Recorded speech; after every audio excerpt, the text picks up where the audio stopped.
Welcome to Hack Gear, where we decode cybersecurity and the cognitive battle space and break it down to what really matters. I'm Alice AI. And I'm Bob AI. On Hack Gear today, we're doing a deep dive into the information threat landscape. We've got some really interesting source material to work with. Yeah, we've got things like the U.S. intelligence community's annual threat assessment, some detailed analysis from Graphika.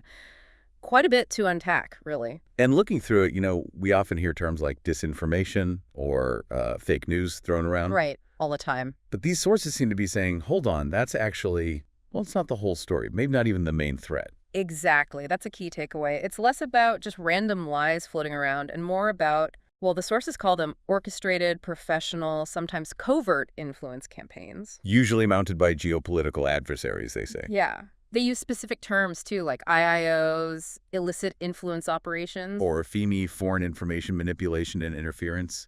You see that acronym a lot.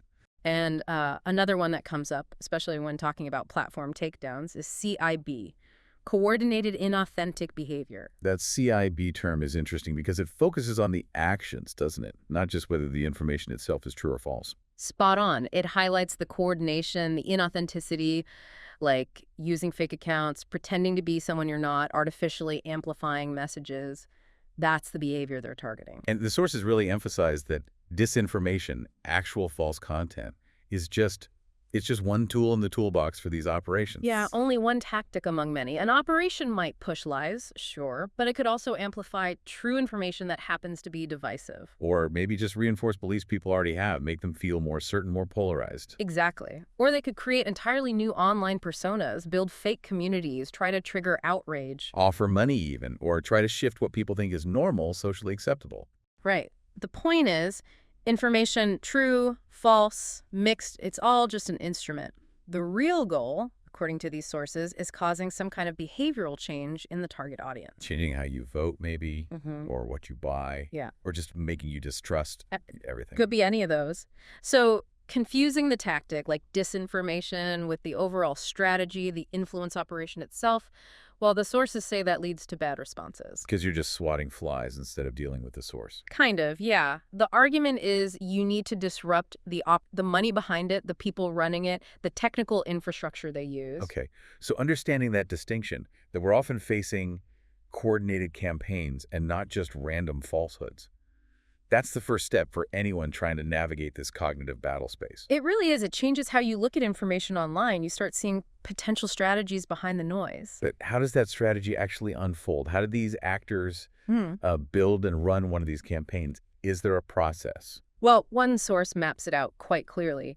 They describe something like a chain of influence, a sort of assembly line, you could say, for these operations. An assembly line for influence. Okay, I'm intrigued. Walk me through it. What's step one? It usually starts with acquiring assets and establishing identities. They need the basic building blocks. So things like social media accounts, websites, that kind of thing. Exactly. They might create fake accounts from scratch, maybe buy or steal existing ones. Sometimes they even set up whole fake news websites or front organizations, and they need these assets to look like, well, something they're not.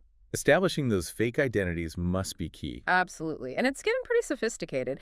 Think about that case study from Graphika, the hashtag Operation FFS, Fake Face Swarm. Right, FFS, Fake Face Swarm. That one was wild. Wasn't it? Linked to the Epoch Media Group, they found a network using tons of AI-generated profile pictures. GN faces, right. Generative adversarial networks. AI creating unique, realistic, but totally fake human faces. Yep. Thousands of them. Creating identities at scale. It's not just grabbing a random photo off the internet anymore. That's kind of chilling. What other ways do they establish these fake friends? Another Graphika example was the Lights Camera Coordinated Action campaign.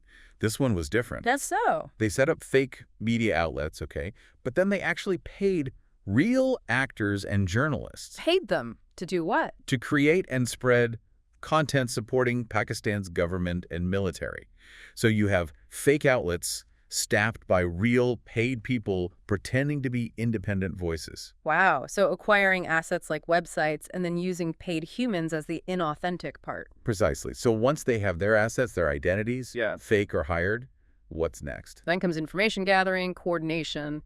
Basically planning the attack, right? Uh-huh. Researching the target audience, figuring out what buttons to push, what narratives will stick, and then planning how all those fake accounts and websites will work together. Like a conductor leading an orchestra. Sort of, yeah. A malicious orchestra. And part of that planning is deciding where to play. The sources, especially Graphika, often mention these are cross-platform operations. Meaning they don't just stick to one big social media site. Right, they'll use the major ones, definitely, but they also show up on alternative platforms. The reports mention activity found on places like Gab, Parler, basically anywhere they think they can reach their target audience or get their message amplified. Okay, so they got the setup, the plan, the location. Now they need eyeballs. They need to capture attention. Absolutely critical. And today's crowded online world, just existing isn't enough. They have to break through the noise. And they use those fake identities to do that. Yes, masquerading is a key technique mentioned. They might pretend to be grassroots activists, ordinary citizens. Like in that #Americans campaign. Exactly. The Chinese state-linked spamouflage network. Posing as American voters online to push divisive stuff before the election. Classic masquerading. Or they might pose as something else entirely, like experts or celebrities. Could be anything that builds credibility or attracts interest. Crypto coaches, news outlets, you name it. Then they use their network of fake accounts to amplify specific messages, run fake community pages. Like the IRA in Ghana operation. That was linked to Russia, right? Yeah, connected to former Internet Research Agency people. They actually hired social media users in Ghana. Hired them to do what? Target Americans. To specifically target Black communities in the U.S. online. So that's using proxies, maybe based on some intel gathering about the target demographic, and establishing those identities to push messages. Okay, so capture attention, then exploit it. This is where the actual influencing happens. This is the core of it, yeah. Deploying the messages, the disinformation, yes, but also the skewed truth, the emotional content, all designed to achieve that behavioral goal we talked about. Like that Iran's broadcaster. Yeah. Inauthentic behavior campaign. Yeah. Using assets tied to their state media. Right.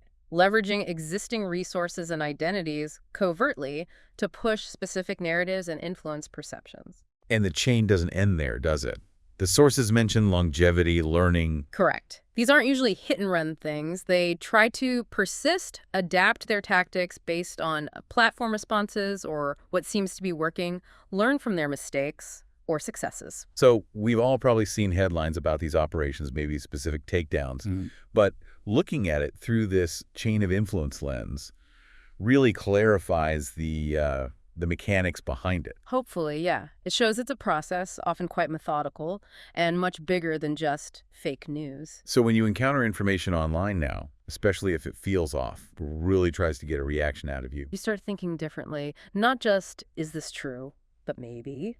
Who's behind this? Does this seem coordinated? What's the goal here? Right. It changes the questions you ask. And here's something else to chew on. Drawing from one of the sources discussing counter strategies, like the derail framework, it points out that successfully running these influence ops, doing it consistently, it's actually hard. And it costs the adversary time and money. Okay, so the goal of counter efforts is to make it even harder, even more expensive for them. Exactly. Increase the cost, increase the friction. So if that's the strategic goal, think about the role of your attention, your critical engagement. How does my attention fit in? Well, just by being aware of these tactics, this chain of influence we've discussed, by being a more critical consumer of information, does that in itself make the adversary's job just a little bit harder, a little more costly? Huh. That's a really powerful thought. Our awareness becomes part of the defense. That's something to consider anyway. Indeed. That brings us to the end of this deep dive from Hack Gear. If you enjoyed this fact check discussion, be sure to like and subscribe to Hack Gear for more.